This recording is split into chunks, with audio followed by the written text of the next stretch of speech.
اعوذ باللہ من الشیطان الرجیم، بسم اللہ الرحمن الرحیم۔ میں انجینئر اویس دورانی جی قرآنی لیکچر کے سلسلے میں پچھلے لیکچر میں نے ذکر کیا تھا حر عبد الرحمن جو اسپین کے گورنر ہیں، عمر بن عبدالعزیز نے ان کو گورنر نامینیٹ کیا تھا۔ ان کی ڈائری کے کچھ اقتباسات ہیں جو میں اردو میں ان کا ترجمہ کروں گا جی، ٹھیک ہے جی۔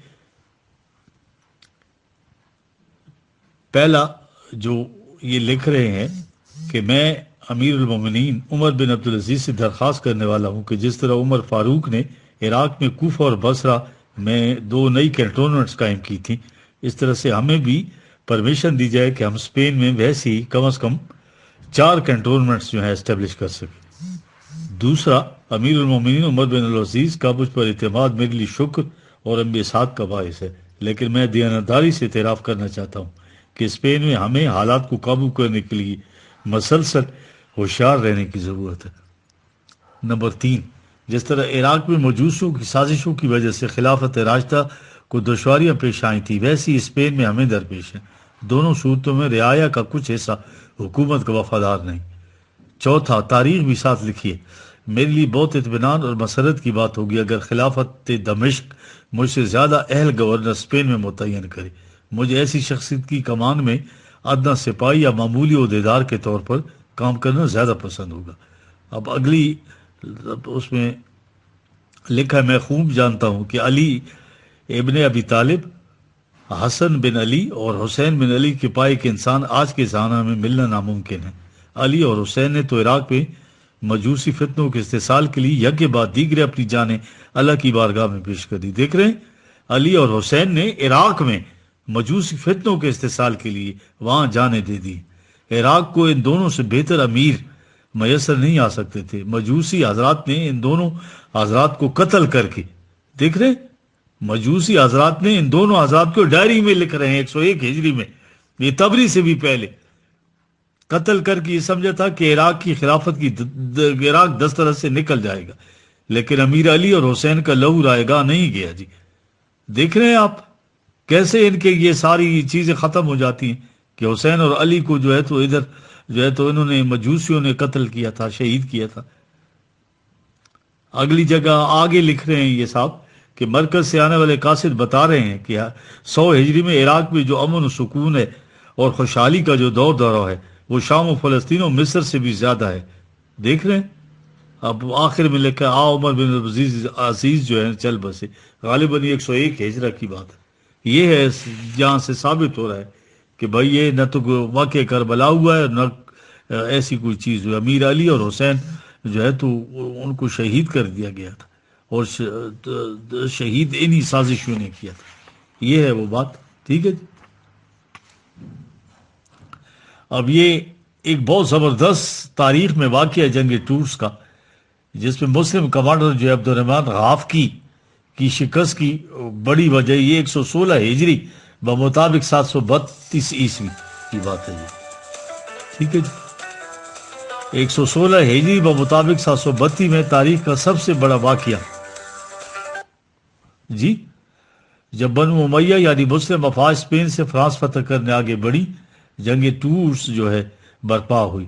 مسلم کمانڈر عبد الرحمن غافقی نے بہت ہی کم ذرائع کے ساتھ نہایت جرأت اور قابلیت سے جنگ لڑی، لیکن حادثاتی طور پر شہید ہو گئے۔ اگر مسلم اسی جنگ میں کامیاب ہو جاتے تو یورپ اور امریکہ آج مسلم بر اعظم ہوتے۔ اس ناکامی کی دیگر وجوہات کے علاوہ ایسا معلوم ہو رہا ہے کہ حر بن عبد الرحمن کی تجویز کردہ چھونیاں ابھی اسٹیبلش نہیں ہوئی تھی۔ کمانڈر غافقی کو کمک میسر نہ آنا اس شکست کی ایک وجہ تھی۔ عبد الرحمن غافقی اور حر بن عبد الرحمن کے درمیان فوجی یا دیگر تعلق کچھ تھا یا نہیں، یہ بات جو ہے تو واضح نہیں ہو رہی ہے۔ سارا اصل ریکارڈ جو ہے عباسی دور میں تمام مراکز سے غائب کر دیا گیا تھا۔ یہ سنیں آپ، حسین رضی اللہ تعالیٰ عنہ گورنر عراق کا چونکا دینے والا انکشاف، کبھی دیکھا ہے تاریخ میں انہوں نے کہ حسین جو ہے گورنر تھے؟ یہ آج تک کیوں نہیں سامنے لایا گیا؟ یہ بات ہماری مروجہ تاریخوں میں کیوں نہیں آئی؟ آخری عباسی خلیفہ مستعصم باللہ بہت ہی کمزور اور نااہل حکمران، اور اس نے حکومت کی باغڈور وزیر اعظم نصیر الدین طوسی کے سپرد کر دی تھی۔ ویسے بھی عباسی تو مسلمان ہی نہیں تھے یار، اکثریت پارسی ماؤں کے بطن سے پیدا ہو کر پارسی ہو گئے تھے۔ یہ طوسی شیعہ گردانا چاہتا ہے مگر دراصل یہ پارسی تھا. یاقوت حمدی عجائب و تاریخ، یہ ریفرنس ہے اس کا. اس طرح منگولیا میں ہلاکو خان کا وزیر اعظم یہ جو ہے تو نصر نوشیر ابن الکمی، جس نے اسلامی نام معید الدین الکمی رکھا تھا، یہ بھی فارس کا مجوسی تھا. تاریخ کا اصل ریکارڈ عباسی دور میں غائب ہو گیا، یہ ہارون رشید کے زمانے میں کیا گیا. الکمی اور توسی مسلمانوں کے روپ میں یہ آتش پرست تھے. ان دونوں کی وجہ سے ملک کی سلامتی کے راز منگولوں کے ہاتھ لگے. توسی نے ہلاکو کو 1258 میں بغداد پر حملہ کی دعوت دی تھی، جس سے یہ منحوس دور قدرت کے مقافات عمل کا شکار، بڑا ڈارکس پیریڈ ہے یہ اسلامی نام نہاد کا. تو بغداد کے کتب خانوں سے کتابیں نکال کر درائے دجلہ پر کتابوں کا پل بن گیا. یہ بات حقیقت ہے.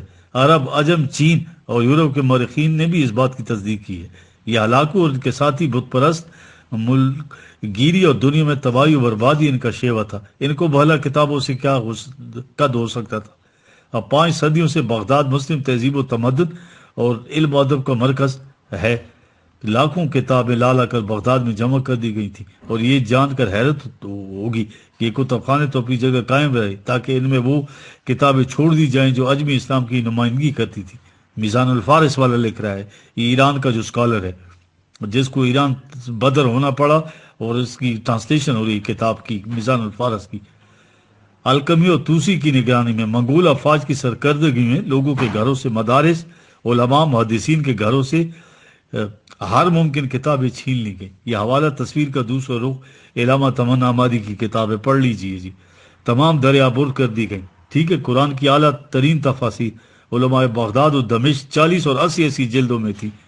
ٹھیک ہے، بجز یہ رستم تبری کی ابو تاریخ اور تفسیر یہ بچا لی گئی. ابو مسلم اصفہانی، ابو القاسم بلخی جیسے عظیم اسکالر اور روشن دماغ مصنفین کی کتابیں بھی غائب کر دی گئی. ساسانی بادشاہت کا خاتمہ اور پارسیوں کا جذبہ انتقام، یہ ہے وہ بات. عمر کے زمانے میں مسلمانوں نے دنیا کی سپر پاور فارس کو مکمل طور پر، جبکہ دوسری سپر پاور بیزنٹائن کو فتح کر لیا تھا. اور پارشیلی صرف روما کی تہذیب مغربی حصے میں قائم رہی، جبکہ فارس کی ہزارہ برسوں کی تہذیب و تمدن مٹا دی گئی. وہ علماء ذہن میں لائیں جب 631 میں ایرانی شہنشاہ خسرو پرویز کے پاس رسول کریم صلی اللہ علیہ وسلم کا خط پہنچا تو اس نے خط چاک کر ڈالا تھا. رسول نے اس حرکت پر کہا تھا کہ فارس کی سلطنت اس طرح چاک ہو جائے گی. اور اس بادشاہ کی دوسری گستاخی کہ اپنے گورنر بازان کو مدینہ اس پیغام کے ساتھ بھیجا کہ اے محمد تو میرا غلام ہو کر مجھے احکامات دے رہا ہے، اپنے آپ کو گرفتار کے لیے پیش کرو ورنہ میں خود آ کر تیری خبر لوں گا. رسول صلی اللہ علیہ وسلم متبسم ہو کر بازان سے کہا واپس جاؤ اور پھر بادشاہ کی خبر لو، اسے کل رات اس کے بیٹے شیریہ نے قتل کر دیا ہے.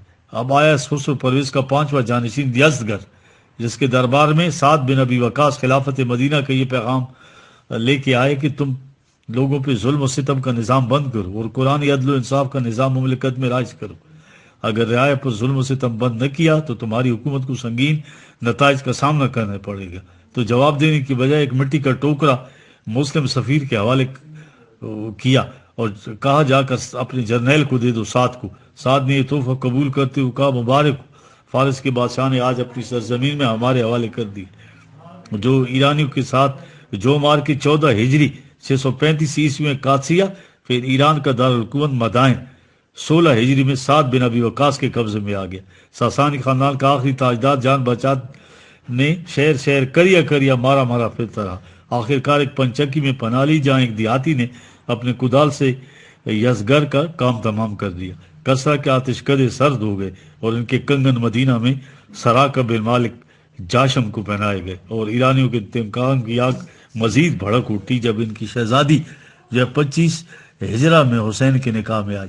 ساسانی بادشاہ کے 20 نو رتن تھے، ان میں قادسیہ میدان کی جنگوں سے 15 رتن زندہ بچ کر سمرقند میں چین کے بادشاہ کے ہاں پناہ لی اور اکٹھے ہو کر پھر سازش میں شریک ہو گئے.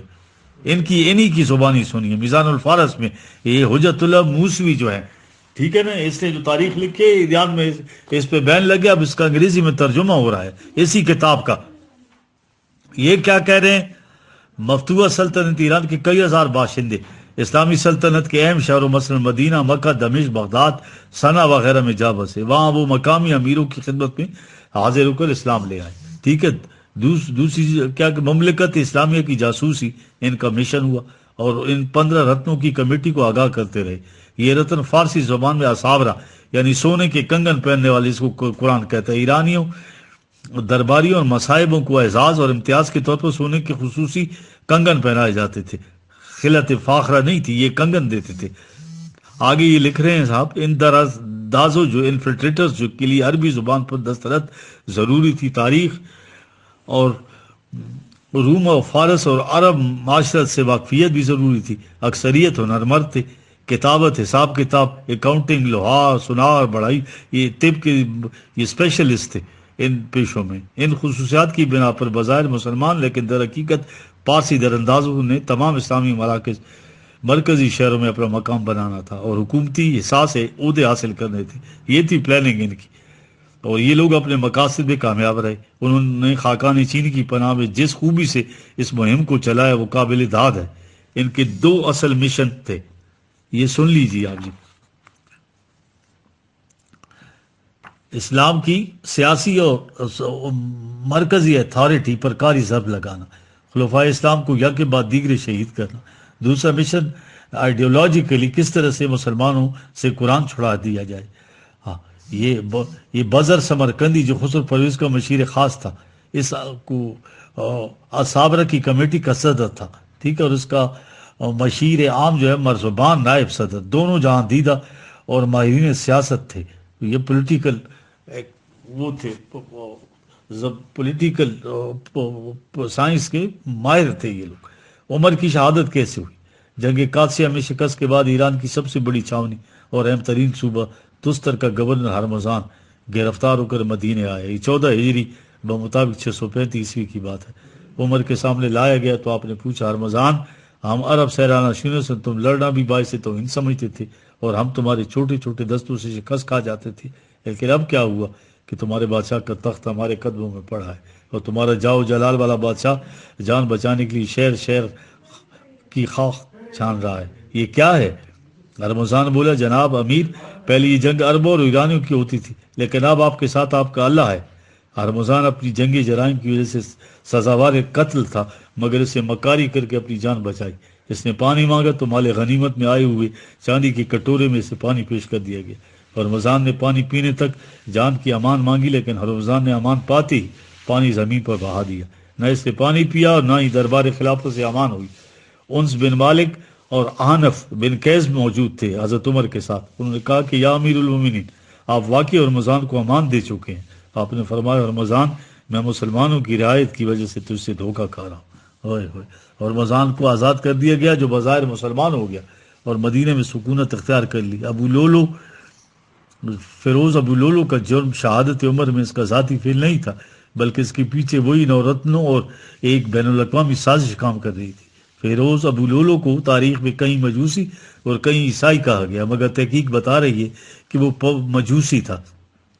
کسرا کے رتنوں کا بڑا مورا مدینہ میں ہرمزان تھا۔ مدینہ میں اس کا شب و روز کا ساتھی جفین الخلیل جو ہے ایک کٹر عیسائی جو انجیل عبرانی اور عربیات کا ماہر، کیسر روم کا سیاسی مورا جو دمشق، فلسطین اور ہیرا میں بڑے بڑے عہدے پر فائز رہ چکا تھا، اور اس کا تیسرا ساتھی یہودی سبا بن شمون، اس کا بیٹا عبداللہ بن سبا جو تاریخ میں آئندہ ایک سیاہ کردار بن کر ابھرے گا۔ یہ سب افراد مدینہ میں مسلمانوں کی حیثیت سے پہچانے جاتے تھے اور تینوں بلا کے زیرک، ہوشیار اور تجربہ کار سازشی تھے۔ دیکھ رہے ہیں آپ ذرا انویسٹیگیشن آف ہسٹری پڑھیے۔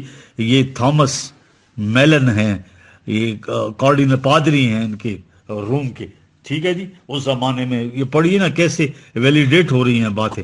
روم کے کارڈینل بڑے پادری تھامس میلن نے 11ویں صدی عیسوی میں لکھا کہ اسلامی تہذیب کے عروج کے دوران مشرق وسطی میں آباد یہودوں کی قوت کہیں مرتکز نہ تھی، لیکن وہ زیر سطح بہت بااثر تھے۔ اس قوت کا دار و مدار ان کی بہترین کمیونیکیشن پر تھا۔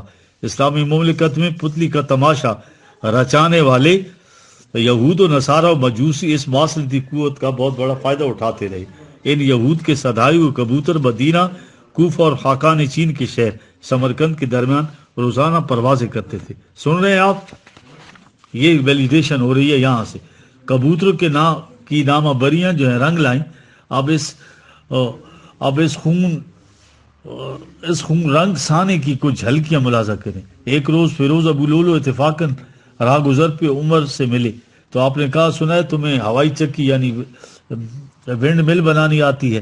فیروز بولا یا امیر المومنین میں مدینے میں ایسی چکی بناؤں گا جو ہمیشہ چلتی رہے گی۔ اسی دوران بازنطینی حکومت کا بادشاہ ہرقل اسلامی فوجوں سے فرار ہو کر ایران کے جلاوطن درباریوں کی محفل میں جا بیٹھا۔ سمرقند اور مدینہ میں کبوتر اڑتے رہے۔ یہ تھا خوف اس انسانیت ساز انقلاب کا جو تمام بادشاہتوں کا خاتمہ کرنے کے لیے آیا تھا اور تمام ایکسپلائٹیشن کو ختم کرنے کے لیے دنیا سے اور چائنا کے دروازوں پر بھی دستک دے رہا تھا۔ اس لیے چین کے بادشاہ نے بھی اس سازش میں مرکزی کردار ادا کیا۔ دیکھ رہے ہیں آپ، ایک اور شخص کعب احبار یہودی جو تورات کا بڑا عالم، اس کے اسلام میں بھی شک تھا۔ جی عمر جب بیت المقدس 16 ہجری 635 عیسوی گئے تو وہاں کی اسقف اعظم نے آپ کو گرجے میں نماز پڑھنے کی دعوت دی، مگر آپ نے فرمایا کہیں آنے والے مسلمان گرجاؤں کو مسجد نہ بنا دے۔ آپ نے ہیکل سلیمانی کے کھنڈرات کے قریب کھلی جگہ میں نماز ادا کی، جبکہ کعب احبار نے چٹان کے قریب آ کر جوتیاں اتار دی تھی۔ اس میں ابھی تک یہودیت کا اثر باقی تھا۔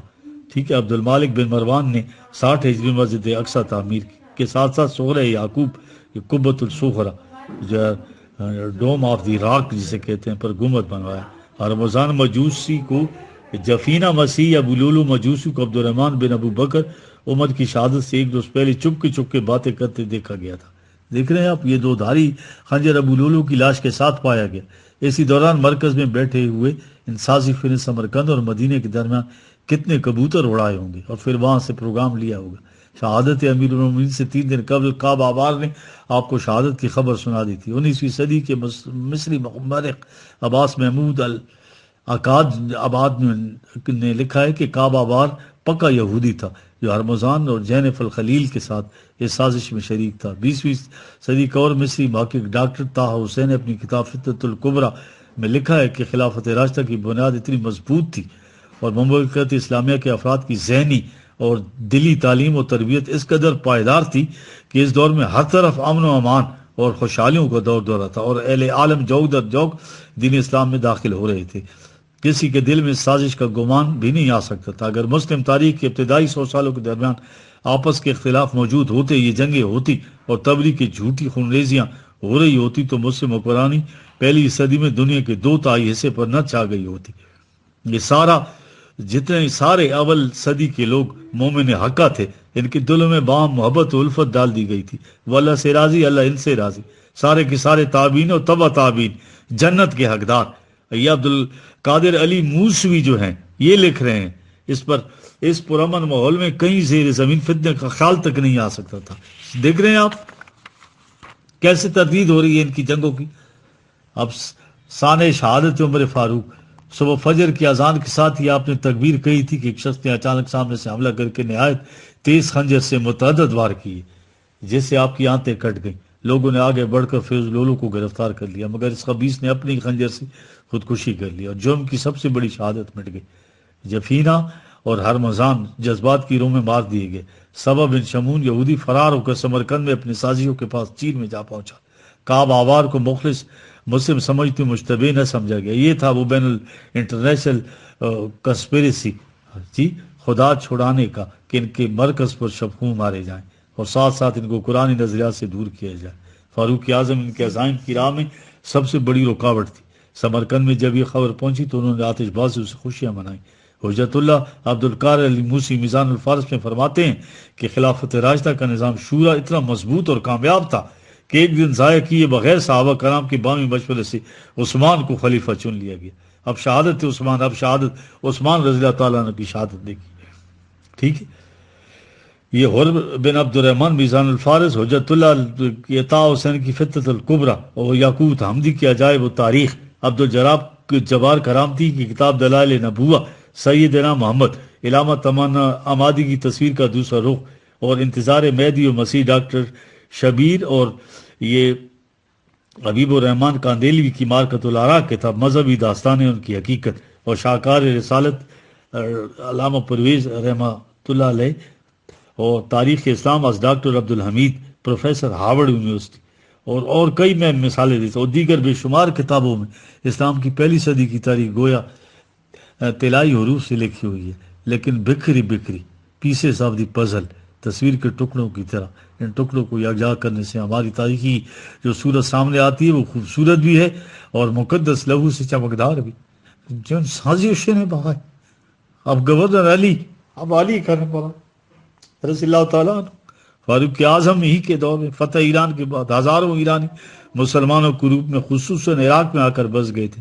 اس کی بڑی وجہ جو ہے جغرافیائی تھی، یعنی ایران و عراق کی قربت تھی جغرافیائی، کیونکہ مرکز کی خلافت مدینہ میں ان کے پکڑے جانے کا اندیشہ زیادہ تھا، لہٰذا حجاز مقدس میں ایسے پارسی کم ہی تھے.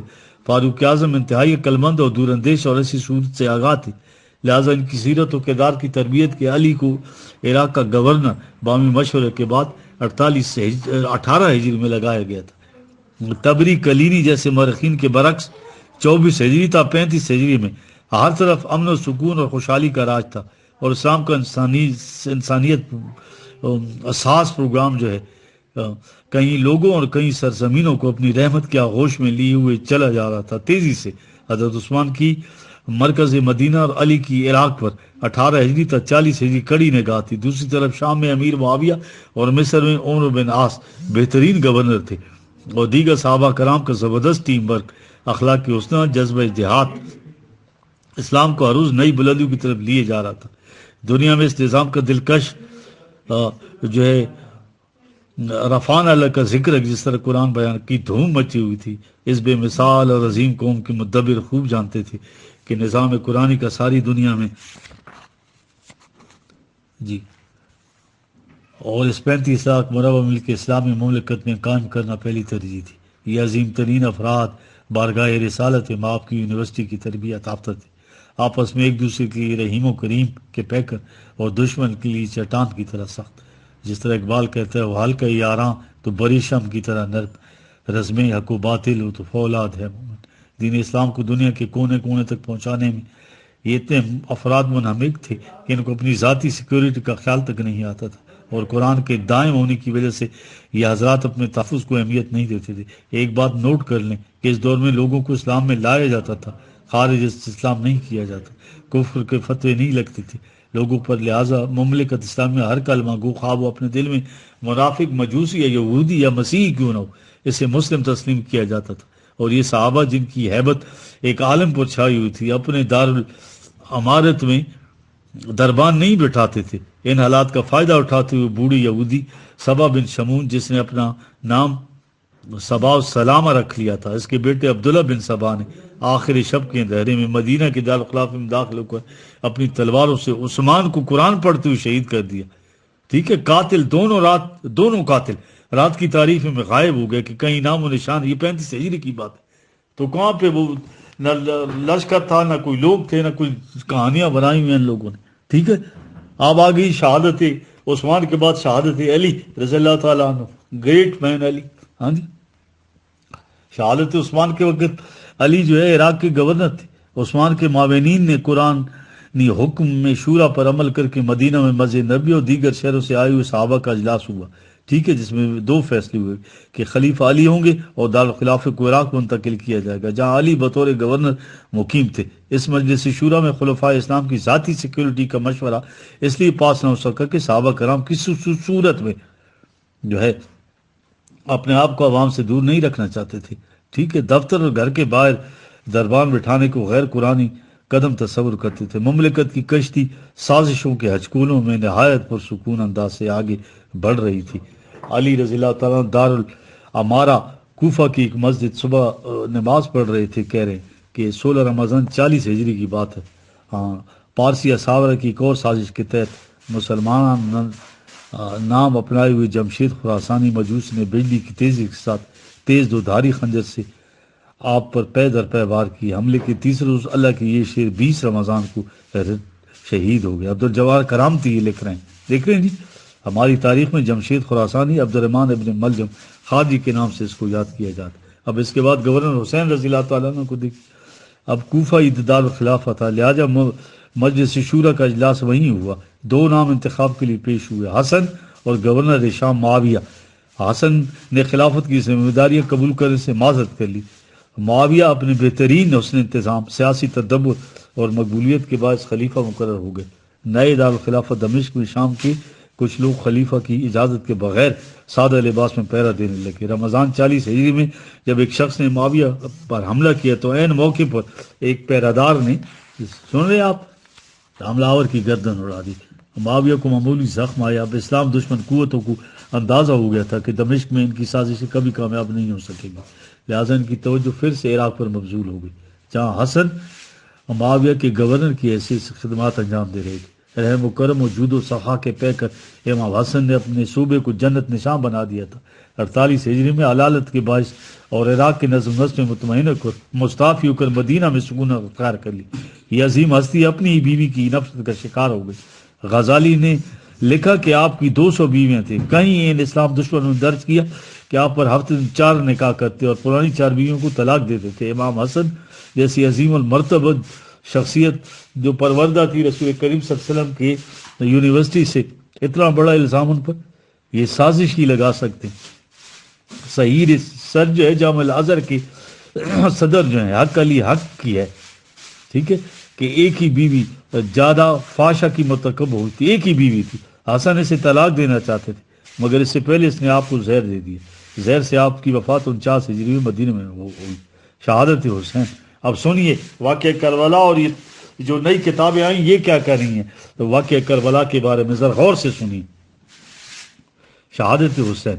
حسن کی گوشہ نشینی کے بعد امیر معاویہ نے حسین کو 48 ہجری میں عراق کا گورنر مقرر کر دیا، اور یہ قافلہ انسانیت نواز پوری شان و شوکت سے محو سفر تھا۔ اہل عالم نے پہلی بار آسمان کے نیچے وہ مناظر دیکھے کہ 35 لاکھ مربع میل سے زیادہ پھیلی ہوئی اسلامی مملکت میں کوئی محتاج و غریب نہ تھا، چاروں طرف امن و اطمینان، خوشحالی، امن، ایسا کہ طول و عرض میں ایک عورت زیورات سے لدی پھندی سفر کرتی تھی، اسے اللہ کے سوا کہیں خوف نہ ہوتا۔ وہ ہرمزان جس نے عمر کو قتل کی سازش کی تھی، ہرمزان دیکھ رہے ہیں آپ، وہ 23 ہجری میں ہی قتل کر دیا گیا تھا، لیکن اس کا بیٹا جابان بن ہرمزان کا مبری میں کوفہ میں اپنے رشتہ داروں سے آن ملا تھا۔ یہ جابان وہی ہے جو حسن پر 46 ہجری میں ناکام حملہ کر چکا تھا، ٹھیک ہے، میزان الفارس والا لکھ رہا ہے، ٹھیک ہے، یہ صاحب پہلے شیعہ تھے، ٹھیک ہے نا، جس سے حسن کی ران پر خاصا زخم آیا تھا۔ یہ بات بھی قابل ذکر ہے کہ صبا بن شمون اور عبداللہ بن صبا حضرت عثمان کو رات کی تاریکی میں قتل کر کے ایسے غائب ہوئے کہ ان کا سراغ تک نہ ملا۔ حجت اللہ موسوی کے مطابق انہوں نے بھیس بدل کر باقی عمر یمن میں کاٹی۔ جابان بن ہرمزان بھی حسن پر حملے کے بعد فرار ہونے میں کامیاب ہو گیا۔ معاویہ 60 ہجری کے مطابق 680 میں انتقال کر گئے۔ نئے خلیفہ کے لیے دمشق، کوفہ اور مدینہ میں شورائے اسمبلی کے اجلاس جاری تھے۔ 10 محرم 61 ہجری میں جابان اور اس کے ساتھیوں نے رات کے اندھیرے میں کوفہ کے دارالامارہ میں داخل ہو کر گورنر عراق حسین رضی اللہ تعالیٰ عنہ کو تلوار کے ایک ہی وار سے شہید کر دیا اور سلطنت سے جدا کر دیا۔ سن رہے ہیں آپ، رات کی تاریکی اور کوئی سیکیورٹی نہ ہونے کی وجہ سے جابان اور اس کے ساتھی بہت آسانی سے فرار ہو گئے۔ علامہ مسعودی کی تحقیق کے مطابق جابان اپنی زندگی کے بقیہ سالوں میں عبداللہ بن زبیر کے خلاف سرگرم عمل رہا۔ بالآخر 70 ہجری میں ان کو شہید کرنے کی کوشش میں مارا گیا۔ اس سازشی نے اپنا اسلامی نام بلال بن یوسف رکھا ہوا تھا۔ سن رہے ہیں آپ، واقعہ کربلا کہاں گیا جی آپ کا؟ کربلا کا افسانہ جا بجا مستند حوالوں سے، یعنی تصویر کے مختلف ٹکڑے بکھرے ہوئے تھے، ان کو یکجا کر کے انہوں نے تصویر بنا لی۔